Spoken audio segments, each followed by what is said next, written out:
Hello everyone! So for today is gagawa tayo ulit ng kimchi. So pa 4 times ko na to na paggagawa ng kimchi. So meron na ako ditong pinerment na Chinese cabbage or yung pechay bagyo natin. So 2-way kasi yung process nun. Kung gusto niyo yung the whole thing, ikakat ninyo sa half and then layered is ilalagyan nyo ng asin na ipaperment. Pero sa akin ay mas prepared na ikakat ko siya para mas madali na siyang ma-ferment. And then, it takes 2 hours. It depende sa inyo. Usually, traditionally, is 4 to 8 hours or magdamag ninyong i-ferment sa asin, iyong pechay bagyo. Pero sa akin, 2 hours is enough.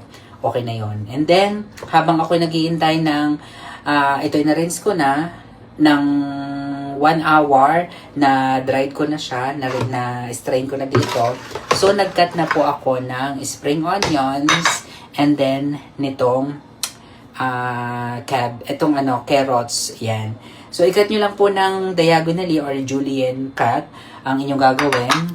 And then, habang ako nagagawa ng ganyan, naggawa pa ako ng liquid mixture. Which is, ito na yung aking liquid mixture na pinagsama-sama ko pong mansanas, peras, luya, sibuyas, bawang, konting asin, konting patis, nilagyan ko po ng konting rice. Then, ititakin ninyo yun para medyo mas thickened yung ating mixture. Or kung wala naman kayong kanin, is glutinous rice powder and then itiken nyo lang po and then i-mix nyo po dito. And then, optional din po ang pagkakalagay ng ganito. Pero usually, nilalagyan ko na po ng ganitong carrots and then yung white radish or Korean radish, depende na sa inyo kung anong gusto niyo. And then, ipag-mix nyo lang po ito everyone dito sa isang malaking bowl. Yan, ganyan lang paggagawa. Matrabaho ang paggagawa ng kimchi everyone. Pero yun, 'di ba? I-mix nyo lang siya diyan. Yan. Mix everyone. Yan. I-mix nyo lang ng bonggang-bongga. Yan. I-mix nyo lang yan. And then, ilalagay nyo na po itong ating liquid mixture. So, ginawa ko na itong liquid mixture na to. Yan. So, diba?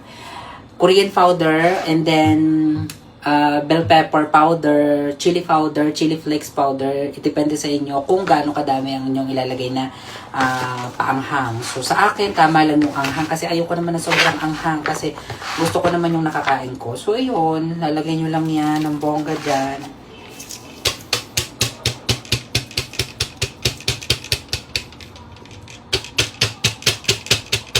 Yan. Nakakapagod din gumawa ng ganito, everyone. Kasi, gawa ng, matrabaho. Pero ang bango-bango niya, everyone. Napakabango niya ng itong kimchi na to. So, ayan. Kailangan naka-gloves po kayo guys. And then, mix nyo lang. Yan. Mekos nyo lang, everyone. Yan. Mekos nyo lang. Ang ganyan. Pwede na siyang kainin after 1 to 2 days na pinerment. Pero, ewan, basta maganda sa katawan. Maraming benefits ang kimchi, everyone. So, ito na ang kimchi natin ang bonggang-bongga. Kimchi-ness. Oh, diba? Ang bango niya, sobra. Ang bango-bango niya. Then, peppermint ko lang po in a closed seal container ng 1 to 2 days. And then, pwede na po natin kainin. Yan, napakalapot ng ating kimchi, everyone. Diba? Super lapot. Super ganda ng ating kimchi. So, ayun lang, everyone, ng ating, so, tatanggalin ko na siya. Itong gloves ko, ako ay tapos na. Yun lang, everyone. Happy kimchi!